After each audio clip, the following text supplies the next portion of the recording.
గతంలో తెలుగుదేశం పార్టీ ఆఫీస్పై జరిపిన దాడిలో నిందితులు ఒక్కొక్కరిని పోలీసులు అరెస్ట్ చేస్తున్నారు. గత వైసీపీ ప్రభుత్వ హయాంలో జరిగిన ఈ దాడిని తీవ్రంగా పరిగణించిన చంద్రబాబు ప్రభుత్వం తమ కూటమి అధికారంలోకి వచ్చిన తర్వాత వారందరినీ అదుపులోకి తీసుకుంటున్నారు. దీంతో తమకు ముందస్తు బెయిల్ మంజూరు చేయాలని నిందితులంతా ఏపీ హైకోర్టును ఆశ్రయించగా అక్కడ వారికి గట్టి ఎదురుదెబ్బ తగిలింది. వారికి ముందస్తు బెయిల్ ఇచ్చేందుకు హైకోర్టు నిరాకరించడంతో వారంతా కనిపించకుండా పోయారు.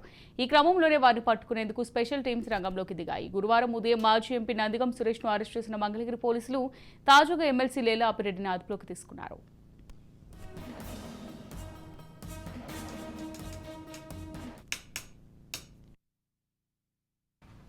ఎమ్మెల్సీ లేలా అప్పిరెడ్డిని బెంగళూరులోని ఆయన నివాసంలోనే మంగళగిరి పోలీసులు అరెస్ట్ చేసినట్టు తెలుస్తోంది. ఆ తర్వాత ఆయన మంగళగిరికి తరలించారు.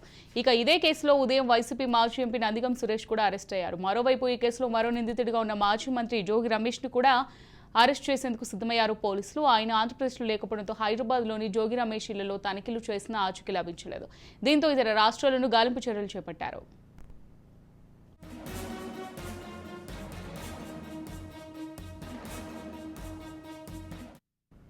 ఇక ఈ కేసులో మరింత మంది నిందితులుగా ఉన్న దేవినేని అవినాష్, తలశీల రఘురాంల కోసం మంగళగిరి పోలీసులు విస్తృతంగా గాలింపు చేపట్టారు. ఈ ఇద్దరిని అరెస్ట్ చేసేందుకు గుంటూరు, బాపట్ల, పల్నాడు జిల్లాలకు చెందిన పోలీసులు వివిధ ప్రాంతాల్లో జల్లెడ పడుతున్నారు. మొత్తం 12 బృందాలుగా విడిపోయి దేవినేని అవినాష్, తలశీల రఘురాంల కోసం గాలింపు చర్యలు చేపట్టారు.